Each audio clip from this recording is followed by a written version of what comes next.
एक कथा आती है, एक गोपी थी हमारे ब्रज की। अभी 400-500 वर्ष पहले जब श्रीनाथ जी गोवर्धन में विराजते थे तो कथा सुनने जाती थी, और कथा सुनकर के कथा में एक दिन व्यास जी बता रहे थे, बोले गोपियां जबरदस्ती मीठा मीठा सुंदर सुंदर माखन जबरदस्ती रखती हैं ताकि कन्हैया आवे चुराने के लिए। बोले जैसे ही दिखता है कि कन्हैया जा रहे हैं मार्ग से तो गोपियां जबरदस्ती माखन ऐसी जगह रखती हैं ताकि कन्हैया की दृष्टि पड़े और वो चोरी करने आवे। ठाकुर जी मन बना के चोरी करने किसी के घर में जा रहे हैं, ये बात तो एक है ही, लेकिन गोपियां भी कम थोड़ी हैं। जबरदस्ती ऐसी जगह रखती हैं कि कन्हैया को दिखे, कन्हैया को सुगंधी आवे। एक गोपी, उसके बारे में प्रसंग आता है, वो तो उसका देवर था छोटा सा, वो ठाकुर जी की मंडली में रहता था। बहुत ध्यान से सुनो, ठाकुर जी की मंडली में रहता था, तो जबरदस्ती अपने देवर को दिखाते हुए मक्खन निकालती थी ताकि ये जाके कन्हैया को बतावे कि आज दोहरी गैया का मक्खन निकला है, तो कन्हैया चोरी करने आ जाएगा। अब वो गोपी ये कथा में सुनती थी ये सब भाव, तो उसको उसके मन में आता, मैं कब ऐसी चोरी करवाऊं ठाकुर जी से। तो वो क्या करती थी, रोज दूध निकाल करके उसकी छाछ उसका दही जमा के उसको बिलो के मक्खन लेकर के मटका में मक्खन भर के श्रीनाथ जी का दर्शन करने जाती। सब लोग तो दर्शन करते, लेकिन वो अपने मटके के ऊपर के भाग को खोल के श्रीनाथ जी को दिखाती, बोले लाला बड़ो मीठो मक्खन निकारो मैंने, तू आजा चोरी करवे। मैं कोई सो ना कहूंगी और मैं ऐसे ऐसे अपने छीके पे टांग दूंगी, तू आ जाइयो चोरी कर जाइयो। रोज जाती और रोज मक्खन दिखाती। अच्छा, और फिर ठाकुर जी से एक दिन क्या बोली, लाला मोह लगे अब तुम्हें बल बचो ना है, पहले द्वापर में तुम्हें खूब बलो, गोपीन के यहां जा जा के चोरी करतो, अब ना आ सके। यदि लाला तेरे अंदर हिम्मत है तो मेरे घर पर चोरी करके दिखा तो मैं मानूं। ठाकुर जी को चैलेंज दे रही है, और ये कोई द्वापर की बात नहीं, अभी इसी कलिकाल की बात है। ठाकुर जी को बोलती है, यदि तो में ताकत है लाला तो मेरे घर चोरी करके दिखा। श्रीनाथ जी विराज रहे थे, ठाकुर जी तो पूरे दिन बेचैन। आज ठाकुर जी का मन नहीं लगे मंदिर में। अच्छा, ठाकुर जी का मन नहीं लग रहा, ये कैसे पता चले? अब वंशी धराओगे गिर जाएगी, भोग धराओगे पलट जाएगा, झारी जी लुढ़क जाएंगी, मुकुट गिरेगा, श्रृंगार उतर उतर के भागेगा, ये समझो ठाकुर जी का मन नहीं लग रहा है। हम तो अनुभव करते हैं अपने लाल जी का। श्रृंगार में कई बार ऐसा होता है, कितना भी श्रृंगार कर लो बढ़िया से, ठाकुर जी श्रृंगार करवाते ही नहीं। और अधिकतर पता है ठाकुर जी ये कमरे में नहीं करते, जैसे कमरे में श्रृंगार विंगार गिरते नहीं, जहां पे मेरी लाज जा रही होगी, दुनिया देख रही होगी, वहां करेंगे। ये मैंने अनुभव किया है। अब उत्सव होते हैं हमारे ठाकुर जी के, कमरे में कितना भी भारी श्रृंगार कर दो सब धारण कर लेंगे, लेकिन जैसे ही मंच पर ठाकुर जी को कुंज में बैठाओगे, सोई जैसे ही मैं पर्दा खोलूंगा तो पता चलेगा यहां से मुकुट गिर गया, यहां से बंसी गिर गई। मैंने कि अरे भैया अब तो मत गिरो, फिर पर्दा लगाऊंगा, फिर मुकुट वुकुट सही करूंगा, फिर ठीक हो जाएगा। जैसे ही पर्दा खोलूंगा फिर गिर जाएगा, फिर पर्दा बंद करके कहना क्या बात है, क्यों आप नाटक कर रहे हो नाथ? अरे भैया भोग लाओ, भूख लगी है लाल जी को, भोग लाएंगे, हाथ पांव जोड़ेंगे, चरण पकड़ेंगे, बोले कान बंद, नेक मेरी लाज बचा लो ठाकुर जी। जब बार बार हाथ पांव जोड़ते हैं तब पर्दा खोलो, तब डट के बैठते हैं, मतलब उनको प्रलोभन है।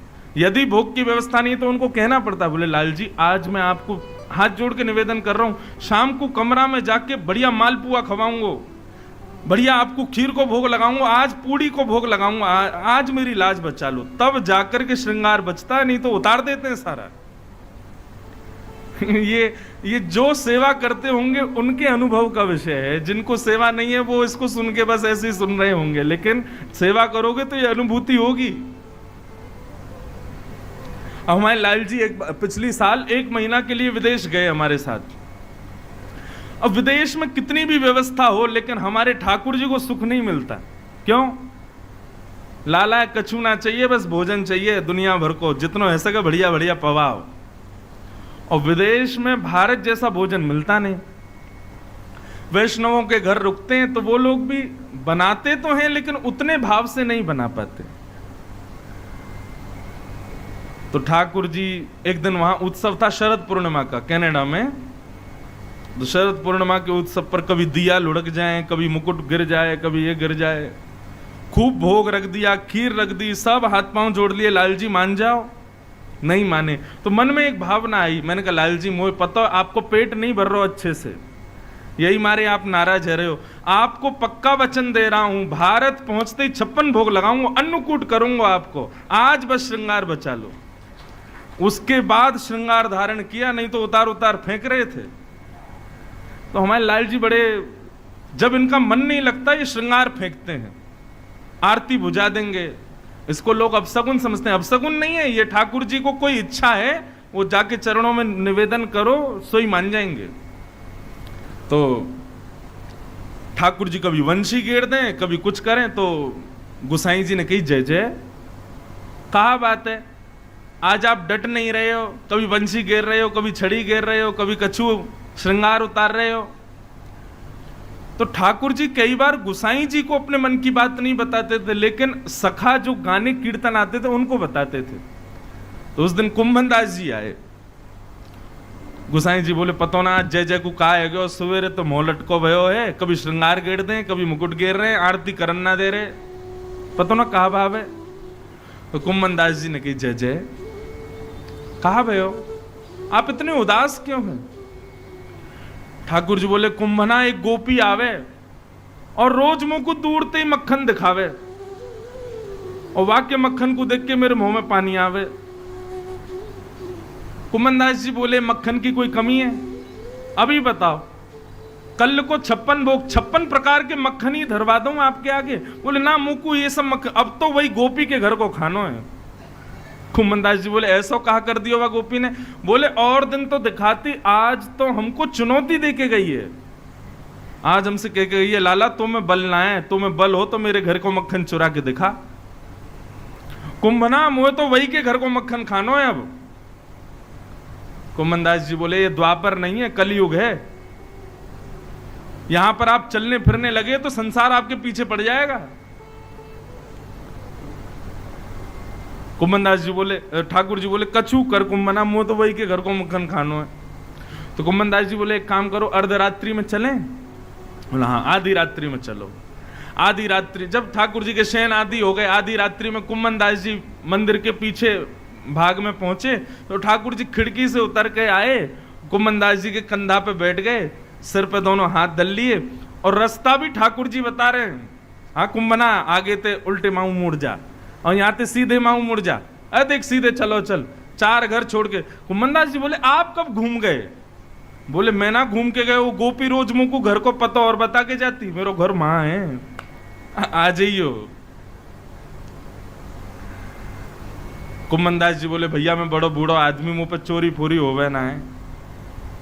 ठाकुर जी बोले अरे चोरन के सरदार के संग जा रहे हो, फिर डर रहे हो, बस फुर्ती रखियो फुर्ती।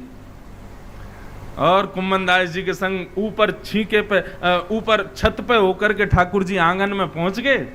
आंगन में जाकर के देखो तो दिख गई एक हंडी लटकी भैया, देख कुंभना बोरो मक्खन, अब जल्दी कर, मुंह पे रहो ना जा रहा हो, तू खड़ो है जा, तेरे ऊपर मैं खड़ो है जाऊंगा। कुंभनदास के ऊपर ठाकुर जी खड़े हो गए, अब छीके में रखे मक्खन को निकाल करके स्वयं पामे, और पा करके अपने अधरामृत से युक्त मक्खन कुंभनदास जी को पवा में। कुंभनदास जी को आज वो सुख लग रहा है मानो वो स्वयं कोई मधुमंगल श्रीरामा, तन सुखा मन सुखा धन सुखा, ठाकुर जी के सखा हैं ये, इन सब के भाव में देख रहे हैं। कुंभनदास जी तो मंत्र मुग्ध हो गए, जय हो जय जय आपकी लीला। ठाकुर जी का अधरामृत जिसके लिए यमुना भी लालायित रहती है, वो अधरामृत ठाकुर जी ने कुंभनदास जी को दिया। अधरामृत युक्त मक्खन पाने के बाद कुंभनदास जी मंत्रमुग्ध हो गए। कुम्मन दास जी के मन में आया, एक बार देखूं तो सही कैसी लीला कर रहे हैं। कंधा पे ठाकुर जी खड़े हैं, दोनों चरण कुम्मन दास जी ने पकड़ रखे हैं। जैसे ही कुम्मन दास जी ने ऊपर देखो सो ठाकुर जी की धोती खिसक रही नीचे, और जैसी धोती खिसकी तो कुम्मन दास जय जय जय जय, संभालो संभालो। इतने में ही ठाकुर जी ने चतुर्भुज रूप धारण किया, दो भुजा से मटकी पकड़ी, दो भुजा से अपनी धोती पकड़ी, और इस छवि को देख करके कुम्मन दास जी आनंदित हो गए। अब कुम्मन दास जी तो आनंदित हुए, लेकिन कुम्मन दास जी सुध बुध खो गए, और ठाकुर जी जैसे ही थोड़े से हिले सो मटकी छीके पे से गिर गई। अब मटकी गिरते ही महाराज घर में हल्ला हुआ, चोर चोर चोर चोर, पकड़ो पकड़ो पकड़ो। कुम्मन दास जी बोले जय जय कहा करें, बोले जल्दी कर फुर्ती कर। अब कुम्मन दास जी बड़े बूढ़े आदमी, कहां फुर्ती हो, ठाकुर जी तो कूद फांद के ऊपर से भाग गए, कुम्मन दास जी वहीं रह गए।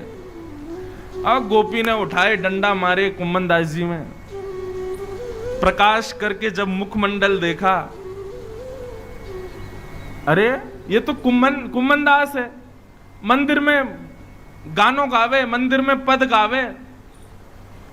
अरे कुम्मना, या बड़ी बूढ़ी उम्र में आए हो यहाँ पे चोरी करवे। कुम्मन दास जी को तो सुध ही नहीं थी, उनके नेत्रों में तो वही चतुर्भुज रूप दिखाई दे रहा था। जल का छिड़काव किया गोपी ने, ए कुम्मना, ये आधी रात में तू माखन चोरी करवे क्यों आए हो? कुम्मन दास जी ने नेत्र खोल करके उस गोपी को देखा, और गोपी को देख करके उसके चरणों में प्रणाम करने लगे। बोले तो कहा बताऊं, कौन आए हो तेरे घर पे, कौन चोरी करके गए हो? तू है सखी बड़ भाग बड़ी, नंदलाल तेरे घर आवत है। तू है सखी बड़ भाग बड़ी, नंदलाल तेरे